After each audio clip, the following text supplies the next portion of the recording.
မင်္ဂလာပါခုဗီဒီယိုကတော့ annotated block နဲ့ပတ်သက်ပြီးတော့ share လေးလုပ်ပေးချင်ပါတယ် AutoCAD မှာ view block ရဲ့ annotated block ရဲ့နောက် attribute block ရဲ့ dynamic block ရဲ့ဆိုပြီးရှိတာပေါ့နော်အဲ့တော့ annotated block ဆိုတာကဟိုက object တစ်ခုပေါ့နော် model မှာရေးဆွဲထားတဲ့ object တစ်ခုကကိုက paper ပေါ်မှာပုံထုတ်တော့မဲ့အခါကျတော့သူ့ရဲ့ size ကိုအတိအကျပေါ့နော်ဒီပုံထုတ် scale ပြောင်းလဲမှုပေါ်မူတည်ပြီးသူကအဓိက size အတိအကျရှိနေဖို့လိုရတဲ့အခါကျရင်သူက annotated block တွေကိုပြုလုပ်ရတာပေါ့နော်နောက်ဒီ attribute block ဆိုတာကြတော့block ရဲ့ information အချက်လက်တွေပါတဲ့ informational tag တွေပါတဲ့ attribute tag တွေပါတဲ့ block တွေကိုကြတော့ attribute block လို့ခေါ်တာပေါ့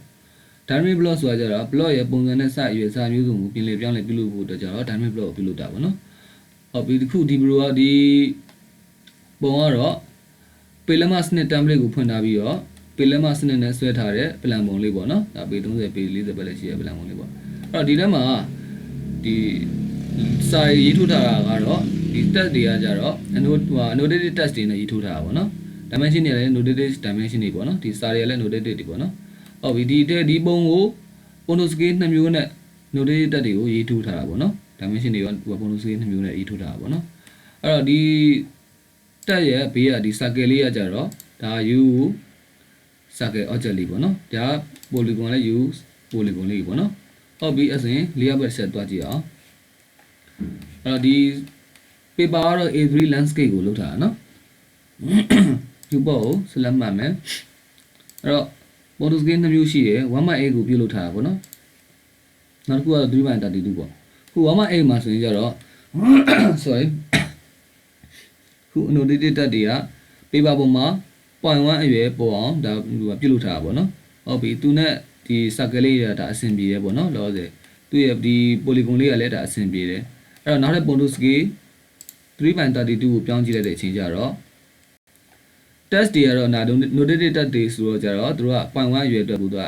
lighting ဖြစ်သွားတာเนาะဒါအဲ့အချိန်ဒီမှာဒီ circle နဲ့ဒီ polygon ကကြတော့ u object တွေဆိုတော့ photo scale ပုံက scale သေးသွားတဲ့ခြားကြတော့သူက object လေးသေးသွားတော့ဒီ text နဲ့ဒါအဆင်မပြေတော့ဘောနော်ကျက်သွားတယ်အဲ့တော့ဒီခု annotated block ပြုလုပ်တယ်ဆိုတာခုလိုမျိုး annotated text တွေနဲ့ပတ်သက်တဲ့ object တွေကိုဒီလိုမျိုးဒီ photo scale ရပြောင်းလဲဖို့လွယ်လာရင်သူတို့ annotated block ပြုလုပ်ရတာပေါ့နော်ဟုတ်ပြီအဲ့ဆိုရင် model ဆက်သွားမယ်နော် annotated block တွေပြုလုပ်တော့မယ်ဆိုရင်ကိုက scale ကို 1:1 အတွက်စဉ်းစားပြီးတော့ဒီကနော်အဲ့ဒါလေးပေါ့ 1:1 အတွက်စဉ်းစားပြီးတွက်ရတာပိုပြီးလွယ်တာပေါ့နော်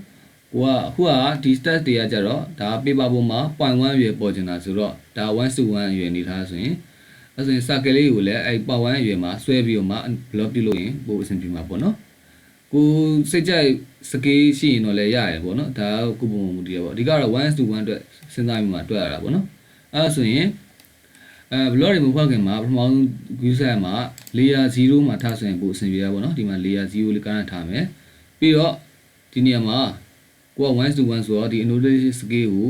1:1 ကိုထားမယ်အဲ့ဒါမထားခင်မှာ set user မှာဒီနာက scale ပေါ့နော်ဒီ scale လေးကိုဖွင့်မထားနဲ့နော်ဒါလေးကိုပိတ်ထားမှာတကယ်လို့အဲ့ဒါဖွင့်ထားပြီးတော့ဒီက 1:1 ကိုတွားရွေးလိုက်မယ်ဆိုရင်ဒီထဲမှာဒီ model မှာရေးဆက်ထားတဲ့ annotated object တွေကိုဒီမလိုလားအဲ့ဖိုင်နဲ့ဒီ scale တွေထပ်ဝင်သွားမယ်ဆိုရင်အဆင်မပြေဖြစ်သွားမယ်နော်အဲ့တော့ဒါလေးကိုပိတ်ထားမယ်ပြီးတော့မှကိုက 1:1 ကိုရွေးထားမယ်ဟုတ်ပြီlayer 0ထားပြီးဒီ annotation scale ကလည်း 1:1 ရွေးပြီးဆိုတော့ text ရေးမယ်နော် text ကလည်း style ကို annotated 0.1ဒီမှာ 0.1 ထားမှာနော် sorry ဒီကောင် 0.1 apply ဒီ style ကိုပြုလုပ်ထားတယ်ဒီကောင် set ကနေထားလိုက်မယ်နော် okay ဟောဆိုရင် single line တက်ရေးမယ် dt justify ကကြောဒီမှာ mc ရွေးထားပြီးသားဖြစ်နေပြီ text height ကဒါ 0.1 ရဲ့ဟုတ်တယ် text height က 0.1 ဟုတ်ပြီအဲ့ဆိုရင် click ချမယ် selection 0အဲ့တော့ဒါနမူနာလေးရဲ့ d1 ပေါ့နော် label ထိုးမယ်ဟာ d1 လေးရေးလိုက်မယ်ဟုတ်ပြီစလုံးက 1:1 ဆိုတော့သိနေရနော်ဟုတ်ပြီအဲ့တော့ဒီကောင်ကို circle လေးကို t circle command ရှိအဲ့နဲ့လုပ်လိုက်မယ်နော် t cir sorry cne ဆိုရင် select object ပြီးတော့သူက 0.35 default ထားတာအဲ့ဒါလေးက lighting အဆင်ပြေလောက်မလားဒါလေးကိုပဲရွေးလိုက်မယ်နော် enter ပြီးတော့သူ circle နဲ့လုပ်မလား slot လား rectangle လားဆိုတော့ခုက circle default ရွေးတာ circle နဲ့လုပ်မှာဆိုတော့ circle enter constant လားရေးပဲလားဆိုတော့ constant မှာပဲထားလိုက်မယ်နော်ဟုတ်ပြီဒါဆိုတော့အဆင်ပြေနောက်ကဒါ window တွေလုပ်အောင်မယ်နော် ပြီဒီကောင်လည်းငုံစလုံးလေးရေးကြည့်မယ်နော် W1 အဲ့တော့ဒီကောင်ကပိုလီဂွန်လေးနဲ့လုပ်မှာဆိုတော့ PON under အနား6နားလုပ်မယ်နော်ပြီးတော့ center point ဆိုတော့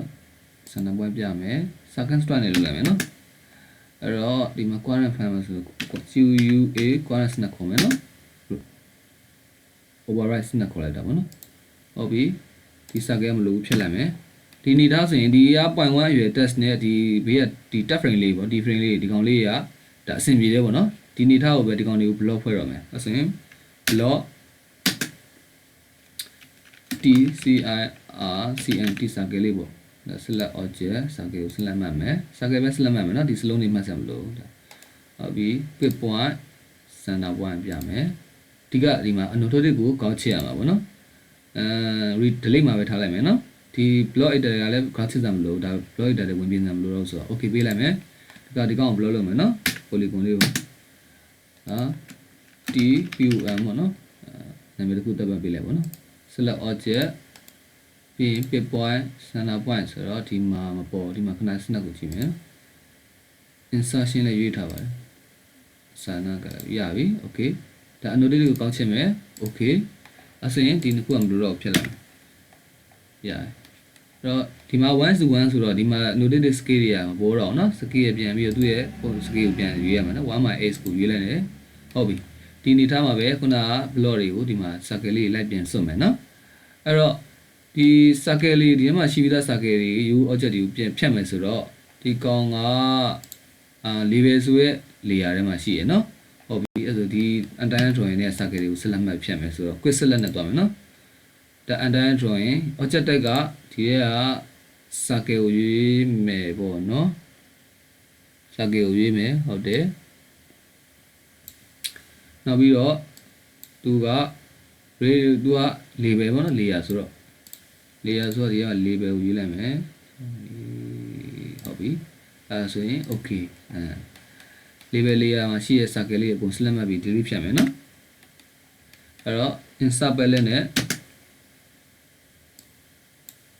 ဒီ circle လေးကိုထည့်မယ်မထည့်ခင်ပါ sorry နော်ဒါလေးခဏပြန်ပိတ်ဒီကဒီ annotated block တွေကိုထည့်ရမယ်ဆိုရင်သူ့ရဲ့ ponto scale ကိုဒီမှာ annotation scale ကိုဒီမှာကန့်ထားမှာเนาะဒါကဟုတ်တယ်အခု 1/8 မှာထားတာဟုတ်ပြီဟုတ်ပြီ insert palette ခေါ်မယ်အဲ့ဒီချက် insert palette ခေါ်မယ် t circle ရပြီဒါ insert palette ပိတ်မယ်အဲ့တော့ object ကမလိုအပ်တဲ့ object တွေပဲဖြစ်အောင်ဟုတ်ပြီ circle နဲ့ insertion ရှိအဲ့ပဲယူထားတယ် cc enter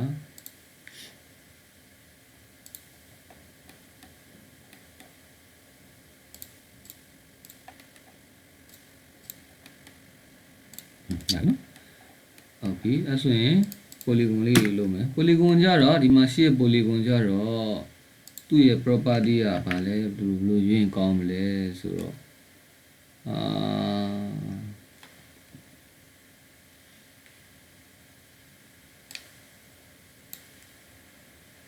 sorry နော်ခဏအဲ့ဆိုရင် quick select နဲ့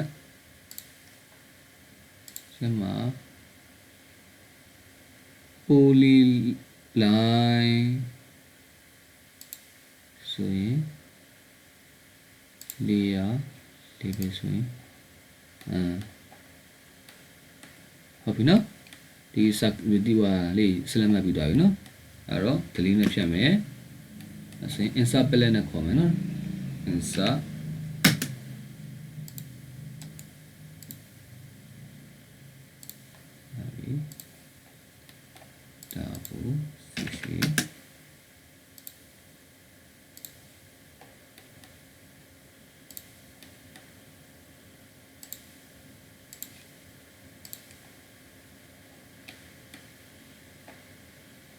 ဒါရရဘူးနော်